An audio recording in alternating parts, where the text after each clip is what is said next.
What if I told you that deep in the South Pacific, there lies a chain of islands named for a biblical king famous for his legendary gold mines?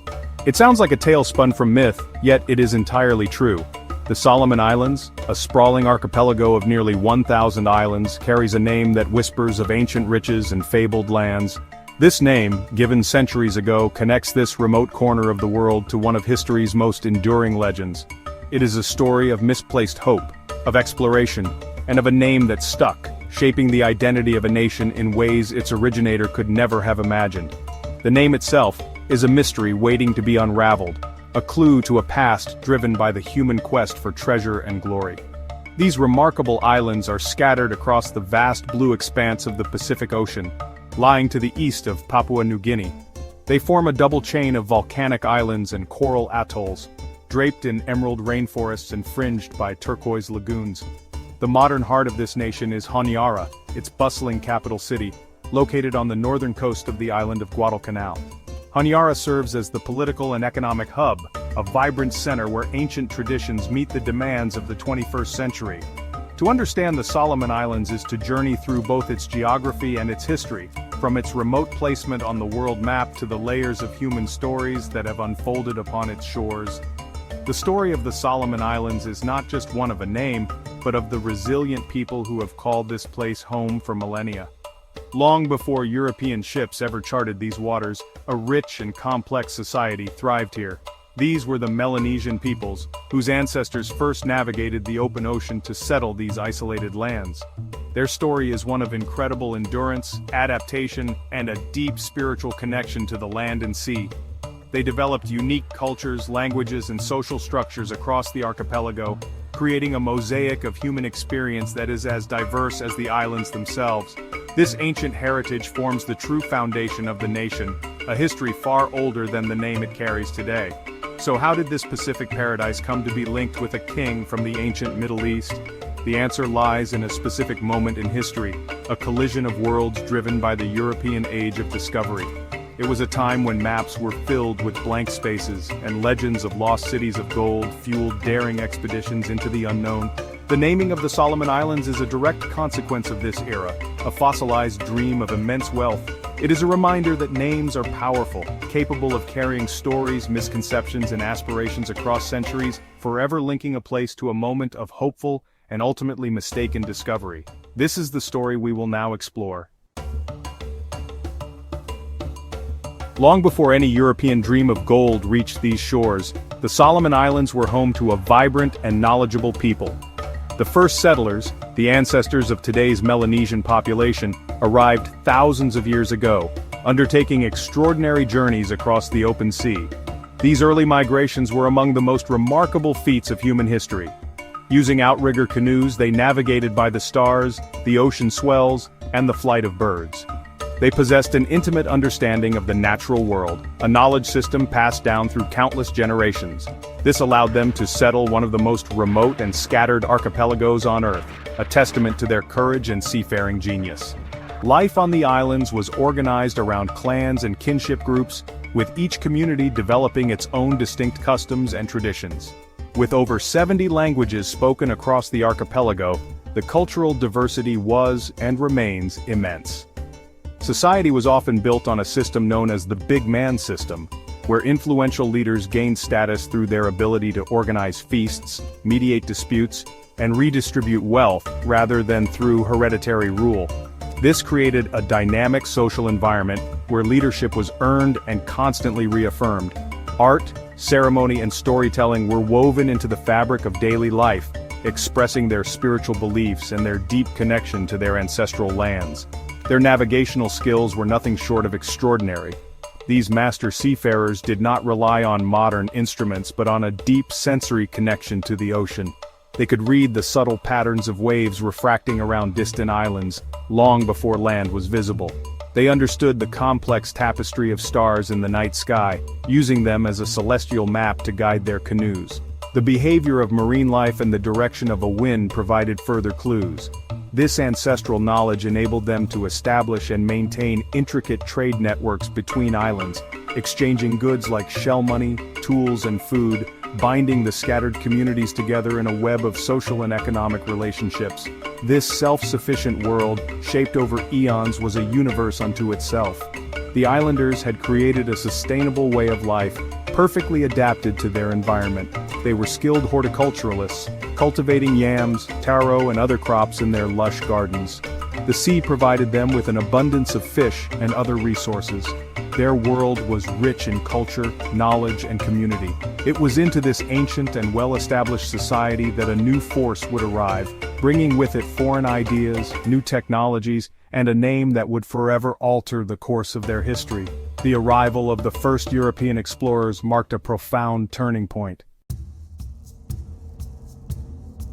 The year was 1568, the world was in the grip of the Age of Discovery, and a young Spanish explorer named Álvaro de Mendaña Honiara set sail from Peru. His mission was ambitious, fueled by a blend of Catholic zeal and persistent Inca legends.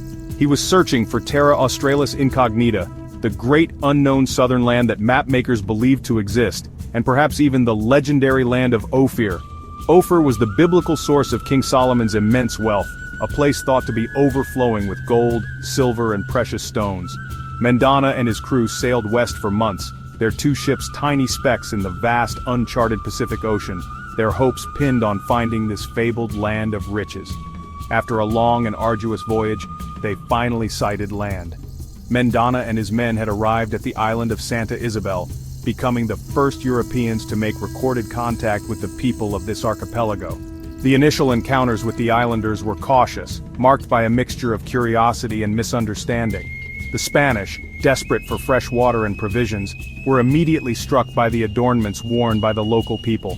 They observed small quantities of gold, often worn as ornaments. For men who had sailed halfway across the world in search of a land of gold, this sight was electrifying. It seemed to confirm that they were on the cusp of a monumental discovery. Mendaña's expedition spent 6 months exploring the archipelago. They sailed through the island chain, charting the coasts of islands they named Guadalcanal, San Cristobal, and Maleta, among others. Their interactions with the various island communities were often fraught with conflict. Cultural misunderstandings, competition for resources, and the Spaniards' attempts to assert authority led to violence and bloodshed. Despite the tensions, Mendaña's belief that he had found a land of great potential wealth grew stronger. He was convinced that the source of the gold he had seen lay hidden in the rivers and mountains of these lush tropical islands. Believing he had found a land of biblical significance, Mendaña made the fateful decision to name the archipelago Islas Salomón, a direct reference to the wise and wealthy King Solomon. He was certain that these islands were the legendary source mentioned in the scriptures, the fabled Ophir. He dreamed of returning to establish a Spanish colony, to exploit the gold mines he was sure existed, and to convert the native population to Christianity. Though his quest for vast quantities of gold was ultimately unsuccessful, the name he bestowed upon the islands would endure, forever linking this Pacific nation to an ancient Middle Eastern legend and a Spanish explorer's hopeful delusion. The name Islas Salomón was born from a powerful and captivating idea. For Álvaro de Mendaña, it was more than just a label on a map. It was a declaration of discovery. By linking the islands to King Solomon, he was signaling to the Spanish crown and to the rest of Europe that he had found a land of immense biblical and material value. The story of King Solomon's mines, as told in the Old Testament, was part of a place of unimaginable wealth, from which the king sourced the gold to build the first temple in Jerusalem. Mendaña's naming of the islands was a masterful piece of marketing designed to secure funding and support for a return voyage to colonize and exploit his discovery. The name itself was a product of wishful thinking. While the Spanish expedition did find small amounts of alluvial gold, they found nothing on the scale of the biblical Ophir. The islanders used the gold for ornamentation, not as a currency or a symbol of great wealth in the European sense. Mendaña, viewing the world through a lens shaped by gold fever, misinterpreted these cultural practices as signs of vast untapped reserves. The name Solomon Islands therefore represents a profound cultural misunderstanding, a projection of European desires onto a Melanesian reality. It is a name rooted not in the island's own history but in a foreign legend. Interestingly, after Mendaña's return to Peru, the location of the Solomon Islands was lost to European cartographers for nearly 2 centuries. His records were imprecise, and subsequent expeditions failed to find the archipelago. the islands slipped back into the realm of legend, their existence doubted by some. It was not until the 18th century that they were rediscovered by later European explorers. These included the Frenchman Louis-Antoine de Bougainville and the British captain Philip Carteret. They independently encountered the islands, confirming their existence and gradually piecing together the geography that Mendaña had first charted. Despite the long gap in contact, the name Solomon Islands was retained and cemented on European maps. Later explorers, including Dutch, British, and French navigators, continued to visit the archipelago throughout the 18th and 19th centuries. They came as traders, whalers, and missionaries, each group bringing new influences and disruptions to island life. The romantic and alluring name, with its promise of wealth, likely contributed to the continued European interest in the region. The name, given by a hopeful Spaniard in the 16th century, had now become the island's permanent designation on the world stage, setting the scene for a new era of foreign intervention. The 19th century brought a darker and more exploitative form of contact. The practice of blackbirding emerged, where islanders were deceitfully recruited or outright kidnapped to work on plantations in Queensland, Australia, and Fiji. This brutal labor trade devastated communities, robbing them of their young men and spreading new diseases. The resulting violence and instability across the archipelago prompted Great Britain to act. In 1893, Britain declared a protectorate over the southern Solomon Islands, ostensibly to stamp out blackbirding and establish law and order. Over the next decade, the protectorate was extended to include the rest of the island chain, marking the beginning of the British colonial era. British colonial rule was administered with a relatively light touch compared to other parts of the empire. A small number of district officers were tasked with governing a vast and culturally diverse population. Their primary goals were to suppress local warfare, establish a system of taxation, and encourage the development of copra plantations as a cash crop. Christian missionaries also became a powerful force, spreading their faith and establishing schools and clinics, which profoundly altered traditional social structures and belief systems. For the islanders, this period brought both an end to some forms of violence and the imposition of foreign control over their lives and lands. The relative quiet of the colonial period was shattered by the outbreak of the Second World War. The Solomon Islands, due to their strategic location, suddenly became a critical battleground in the Pacific War between Japan and the Allied forces. In 1942, Japanese forces invaded and occupied the islands, building an airfield on Guadalcanal. This move threatened Allied supply lines to Australia and New Zealand, prompting a fierce counterattack. The battle that followed would become one of the most pivotal and brutal campaigns of the entire war, thrusting the island of Guadalcanal onto the world stage for reasons far removed from biblical gold. The Battle of Guadalcanal, which raged from August 1942 to February 1943, was a grueling and ferocious contest fought on land, at sea, and in the air. The campaign marked a crucial turning point, halting the Japanese advance in the Pacific. The islanders, known as the Solomon Islands Scouts and Coast Watchers, played a vital role, serving as guides, intelligence gatherers, and guerrilla fighters, risking their lives to aid the Allied forces. The war left an indelible mark on the islands, not only in the form of sunken ships and rusting military hardware, but also in the minds of the people. It exposed them to a wider world and sowed the seeds of a political consciousness that would eventually grow into a movement for independence. The aftermath of World War II was a period of profound change for the Solomon Islands. The shared experience of the war, and the exposure to the ideas and technologies brought by the thousands of Allied servicemen, had a transformative effect on Solomon Islander society. A political movement known as Masina Ruru, which translates to marching rule, emerged on the island of Maleta. It was a movement of civil disobedience in response to British rule, advocating for self-governance, better wages, and a more prominent role for islanders in their own affairs. Though the British eventually suppressed the movement, it was a clear signal that the old colonial order could not last forever. The journey towards independence gained momentum in the following decades. The British began a gradual process of political development, establishing a legislative council and gradually increasing local participation in government. A new constitution was introduced in 1970, and by 1976, the Solomon Islands had achieved self-government with its own chief minister.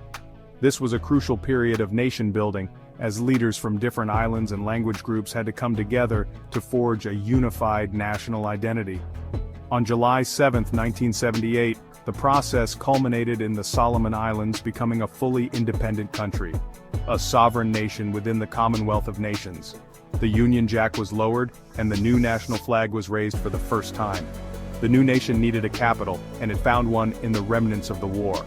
Honiara, a name derived from a local language phrase meaning place of the southeast wind, grew from a major U.S. military supply base built during the Guadalcanal campaign. Before the war, it was just a small village. Afterwards, the vast infrastructure of airstrips, roads, and Quonset huts left behind by the American forces provided the foundation for a new administrative center. Honiara replaced the old colonial capital of Tulagi, which had been destroyed in the fighting. This transition symbolizes how the war acted as a catalyst, closing an old era and providing the literal groundwork for the modern nation-state. Today, Honiara is a bustling, sometimes chaotic, port city. It is the seat of government, the center of commerce, and a melting pot where people from all over the archipelago converge. Its streets and markets are alive with the languages and cultures of the 90 inhabited islands. The city's very existence is a testament to the island's turbulent 20th century history, evolving from a strategic military outpost into the beating heart of an independent Pacific nation. The journey from a scattered group of clans through a colonial protectorate to a sovereign state was complete, but the nation would continue to be shaped by its unique history and its evocative, centuries-old name. The name Solomon Islands is a fascinating paradox. It was given by outsiders, based on a mistaken belief, and has no authentic connection to the island's ancient Melanesian heritage.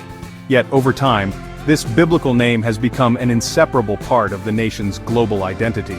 On the international stage, it evokes images of a remote, exotic paradise, tinged with the mystery of its legendary namesake.